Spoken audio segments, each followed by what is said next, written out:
बिस्मिल्लाहिर्रहमानिर्रहीम। अस्सलाम वालेकुम नाज़रीन, आप देख रहे हैं तवक्कल गुज्जर यूट्यूब चैनल और मैं हूं आपका मेज़बान तवक्कल हुसैन। नाज़रीन, हमारे वज़ीर-ए-आज़म ने गुज़श्ता रोज़ ग्वादर का दौरा किया और वहां पर एक इफ्तिताह किया है तकरीबन 2200 एकड़ का इक़्तिसादी फ्री ज़ोन का। और इसमें सी पैक के चेयरमैन अथॉरिटी सी पैक आसिम सलीम बाजवा ने भी खिताब किया है और इसके अलावा चाइना के सफ़ीर ने भी खिताब किया है और वज़ीर आला बलूचिस्तान ने भी वहाँ पर ख़िताब किया। नाज़रीन, जब बलूचिस्तान पाकिस्तान का चारों सूबों में से रकबे के लिहाज से एक बहुत बड़ा सूबा है, सबसे बड़ा सूबा बलूचिस्तान है, लेकिन तरक्की के लिहाज से ये सूबा सबसे पीछे है, क्योंकि पिछली जितनी भी हुकूमतें आई हैं उन्होंने बलूचिस्तान के लोगों और बलूचिस्तान के लिए फलाह व बहबूद के लिए बिल्कुल काम नहीं किया।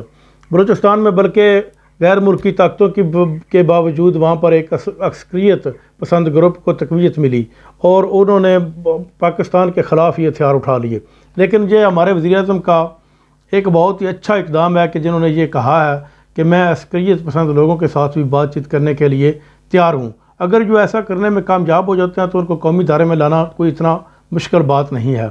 बलूचिस्तान में इस हुकूमत ने बहुत ज़्यादा काम किया, ख़ास तौर पर तहरीक इंसाफ की हुकूमत ने बहुत ज़्यादा यहाँ पर यूनिवर्सिटियाँ भी कायम की हैं, स्कूल भी कायम किए हैं और कॉलेज भी कायम किए हैं और वहाँ पर एक इंटरनेशनल एयरपोर्ट का क़याम भी अमल में लाया गया है। अगर इंटरनेशनल एयरपोर्ट वहाँ पर जब चल जाता है तो ये इससे बहुत ज़्यादा लोगों को नौकरियाँ भी मिलेगी, ख़ास तौर पर इसको बलूचिस्तान के बलोचों को नौकरियाँ मिलेंगी, उनको तालीम फ्री मिलेगी। बलूचिस्तान ये जो ग्वादर पोर्ट है, ये सी पोर्ट जिसको कहते हैं सी पैक था, ये इक़्तिसादी लिहाज से, मईशत के लिहाज से ये बहुत ही अहमियत का हामिल है और तजारत के लिहाज से ये रूस, चाइना, ईरान, पाकिस्तान, अफ़गानिस्तान और सेंट्रल एशिया के मुल्कों के लिए ये बहुत ही सस्ता और आसान तरीका है। चाइना अगर पहले किसी मुल्क में से अपनी चीज़ मंगवाता था, अगर उसको $100 में पड़ती थी, अगर वो इस रास्ते से मंगवाता है तो उसको तकरीबन वो 20 से $25 में पड़ेगी, क्योंकि वो इंतहाई एक सस्ता सा रास्ता और ज़मीनी रास्ता उसको मुहैया हो जाएगा। क्योंकि ये समुद्र की जो सिस्टम है वहाँ तो शिप आसानी से आन कर लग जाते हैं और वहाँ से आगे उसको सामान शिफ्ट करना, मुख्तलिफ मुल्कों में शिफ्ट करना, वो उनका एक ज़मीनी रास्ता है। लेकिन अगर सेंट्रल एशिया तक के मुल्कों जिसमें ताजिकिस्तान, उज़्बेकिस्तान, काज़ाकिस्तान और तुर्कमेनिस्तान शामिल हैं, वहाँ तक अगर रसाई हासिल करना चाहते हैं तो इसके लिए सबसे पहले अफ़गानिस्तान में मुकम्मल तौर पर अमन का होना बहुत ज़रूरी है।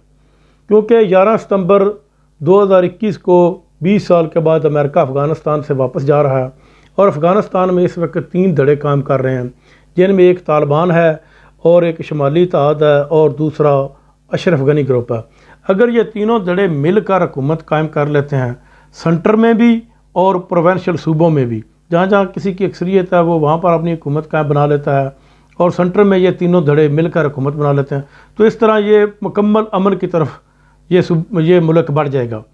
अगर इस अफ़गानिस्तान में ये मुकम्मल अमन हो जाएगा तो वहाँ के लिए तजारत जो है वो ईरान, रूस, सेंट्रल एशिया के लोगों के लिए बहुत ही आसान होगी।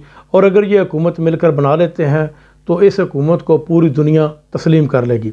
अगर ये फिर उसी तरह क्लैश में पड़े रहे तो एक तो इनको कोई तस्लीम नहीं करेगा और दूसरा ये तजारत के लिए एक पुरअमन रास्ता भी नहीं बन सकेगा।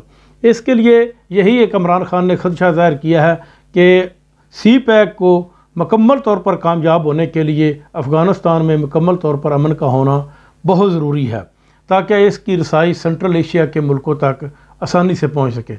अब तक के लिए इतना ही। अपना ख्याल रखिएगा। अल्लाह हाफ़िज़।